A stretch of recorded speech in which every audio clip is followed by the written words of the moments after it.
Hi there guys, hey, welcome back. For starters, it's been a while, but have you ever wondered which gig platform is actually worth your time in New Plymouth and maybe other cities around New Zealand, possibly?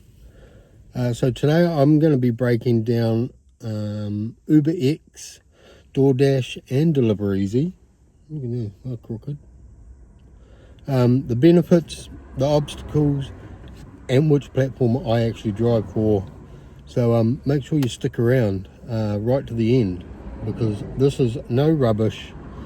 This is just facts of what I've experienced, and explains probably a lot why I drive which platform I drive. So first we'll start off with DoorDash. No, we'll start off with DeliverEasy. Sorry, just putting stuff away. We'll start off with DeliverEasy because that's the platform that I started driving. So DeliverEasy has obviously quite a good customer base in New Plymouth.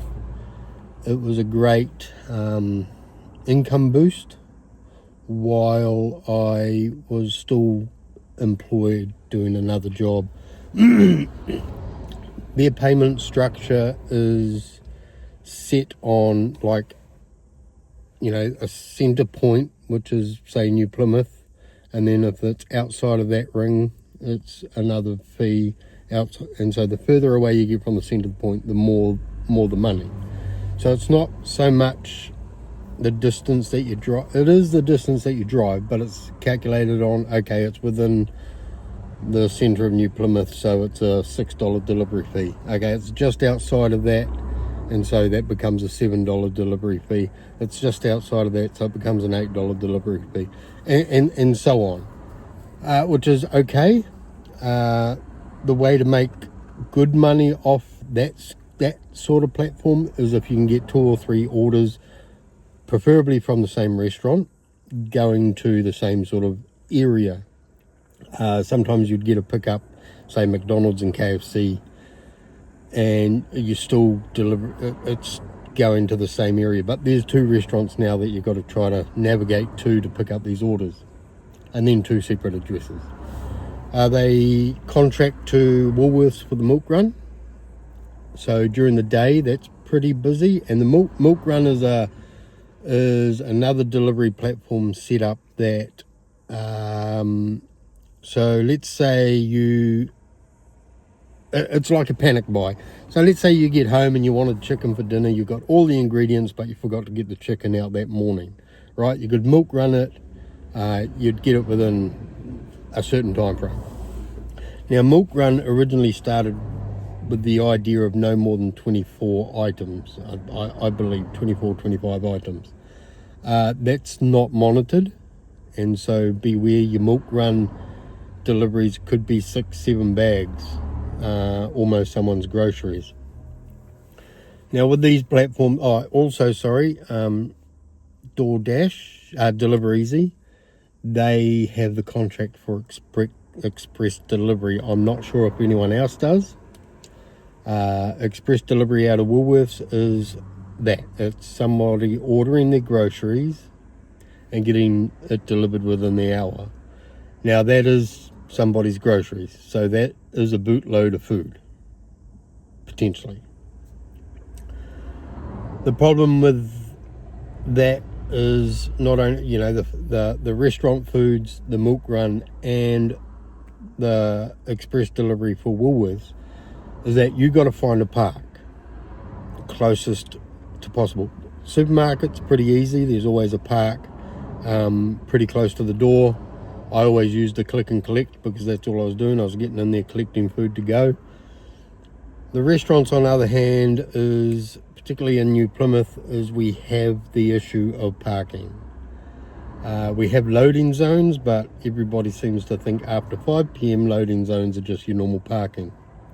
It's not, but that's what you're battling with.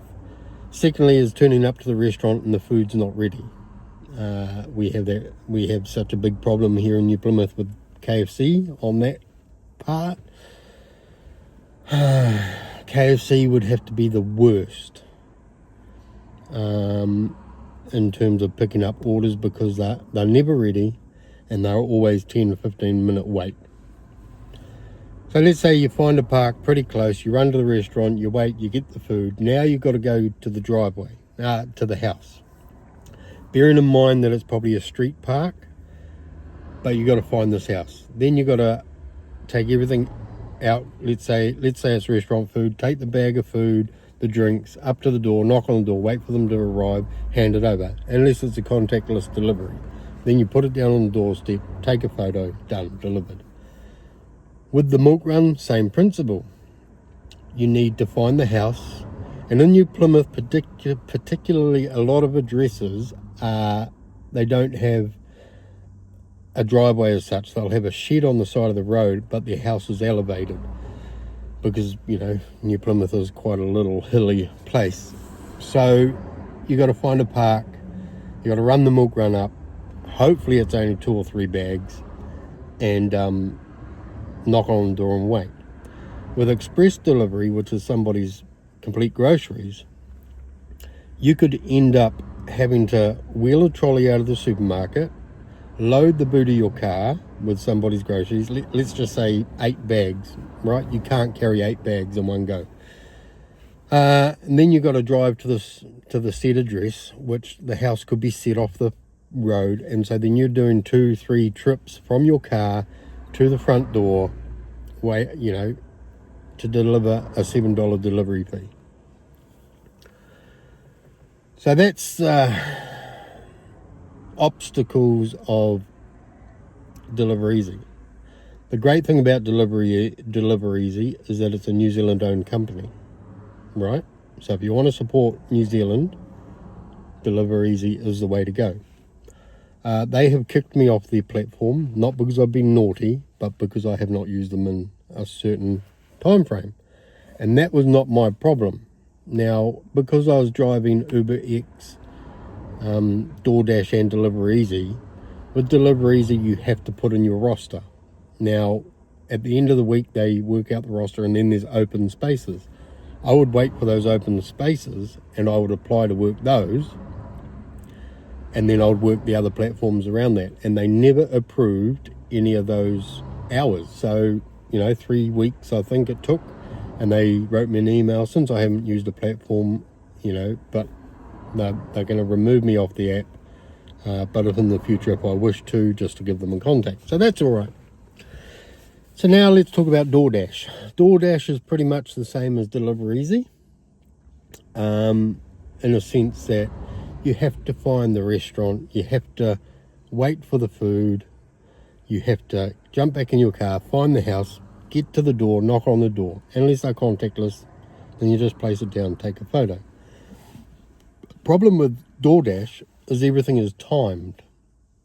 Now, you get a success rate, my completion rate, My completion rate is, last check was at 100%. So every order that I accepted is every order that I completed. And then you have an on-time rate. Now my on-time rate was below 80%. And that's the fact that, let's say you get an order to Subway. And it gives you 5 minutes to get there. Sure enough, it's a 5-minute drive, right? You get a red light. Now it's taking you 6 minutes. You got to find a park. Now it's taking you 6.5 minutes.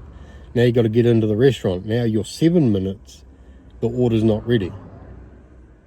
Now you're 8 minutes, 9 minutes.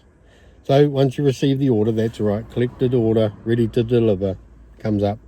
The delivery's 6 minutes away. Okay. You drive, you get a red light. Now you're 7 minutes away. You got to find the house, and it's a horrible house to find. Now you're 8 minutes away. Now you got to walk up the driveway, knock on the door. Now you're 9 minutes away. So you see, everything is so tightly timed with DoorDash that it's almost impossible to have on-time deliveries. Almost.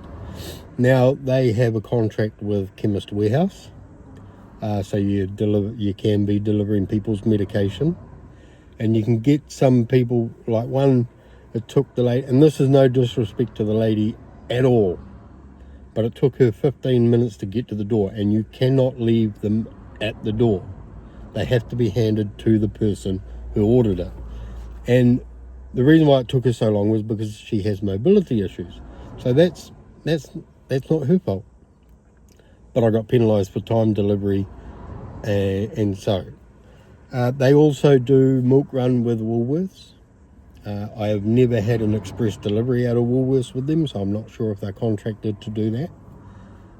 But their pay structure is on distance, and they give you up front, like DoorDash. They say how much it's going to pay you for that delivery. But also they have quite a big customer base as well. Now their map reads a little bit different. Their map has little hotspots and kind of suggests where you possibly should be parking to get orders. They also say the average wait time 3 minutes or 20 minutes or whatever. Now with UberX, which is passenger, is the pay structure is on time, estimated time and distance. Now when the rider books their ride, Uber's mapping system knows how the distance. So it works out that there's a base fare, which is $2.80 or $3, depending what time of day or what day of the week.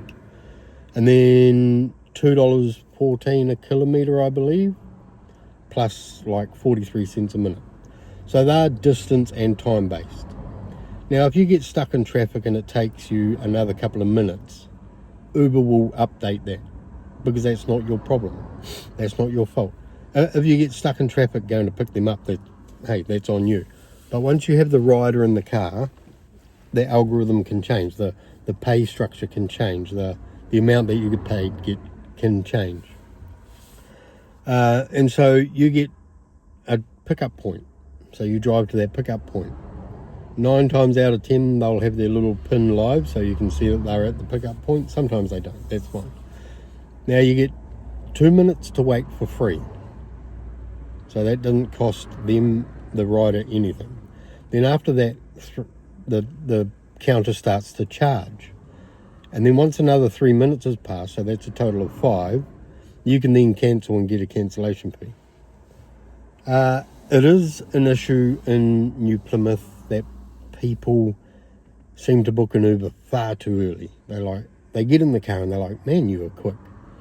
Or if you're a long pickup time, let's say you're over 10 minutes for a pickup time, there's a big chance that they're going to cancel and they're going to try to get an earlier one. I've just got the joys of Uber driving. I'm Uber driving at the moment. I'm just waiting. I've just got some random dude walking down the street. Looks angry. But anyway, he's just gone past. No, he's looking at me.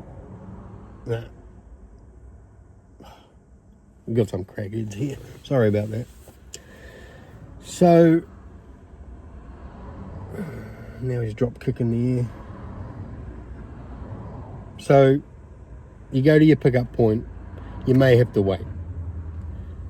They jump in the car, you start the ride, you confirm their name, confirm the address, start the ride, you get to the destination, and then they get out.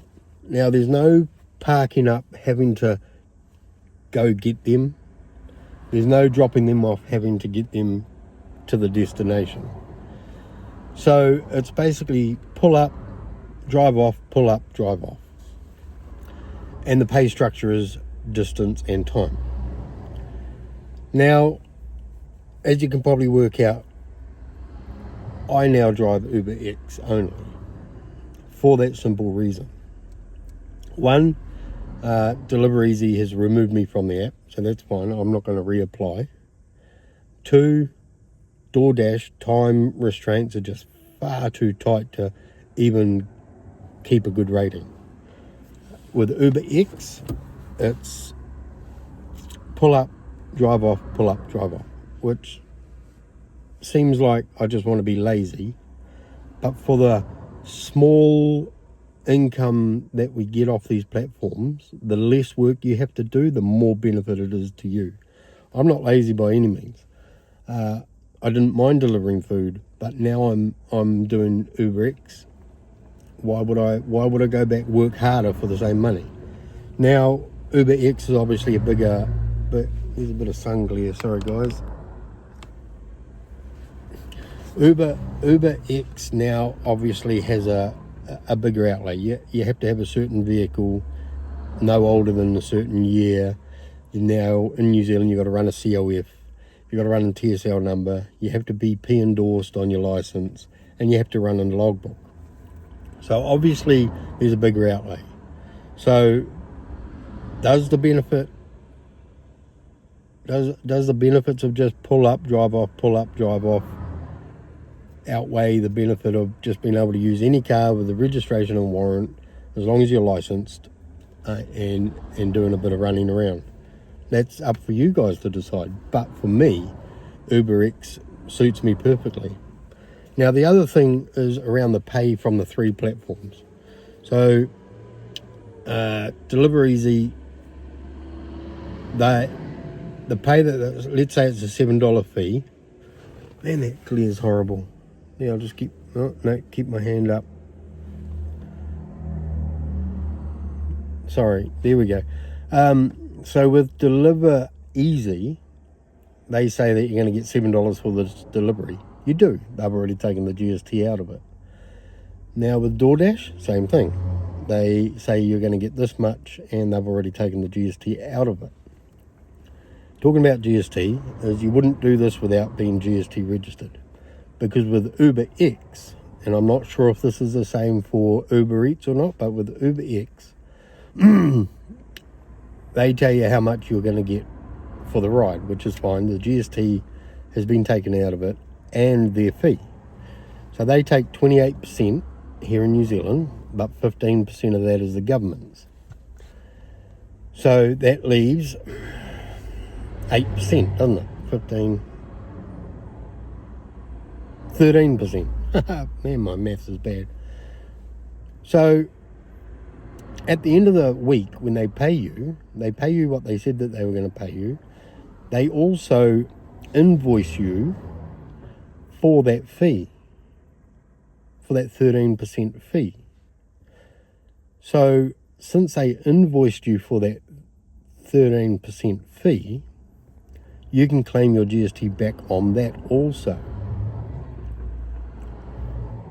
So if you're not GST registered, you're missing out on, it could be an extra $30, $40 a week, even more. So that is why I continue to drive with UberX. And they can be annoying at times. Customer support is rubbish. They dictate the price, obviously, but it's still distance and time. And it's on par, if not better, than the food deliveries. As in busyness, as in demand, I should say, the demand is a little bit less. And that's why I was going to try to run the food delivery platforms, and UberX was to do food delivery when UberX is quiet. But it's just not worth the hassle.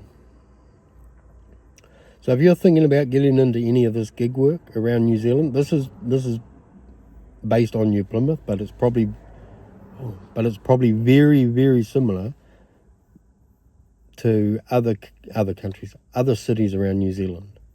Can't say any other country because their tax system is completely different. So there you go. Now you know which one I drive all the time and why I prefer to drive it. Now you guys might not want to have to go out and buy a car that's less than 15 years old, go apply for a P endorsement. You can use Uber's TSL number, but then you got to COF your car. The registration costs a little bit more. COF only lasts 6 months, and you have to prove to UberX that you have insurance. So you need taxi insurance, and so on. So there's a little bit more that way. So you do you, but I'm just letting you know from personal experiences that I find that initial investment is worth it. So yeah, let me know in the comments below, if you've made it this far, let me know in the comments below which one you drive, and have you driven other platforms, and if so, why do you prefer one over the other?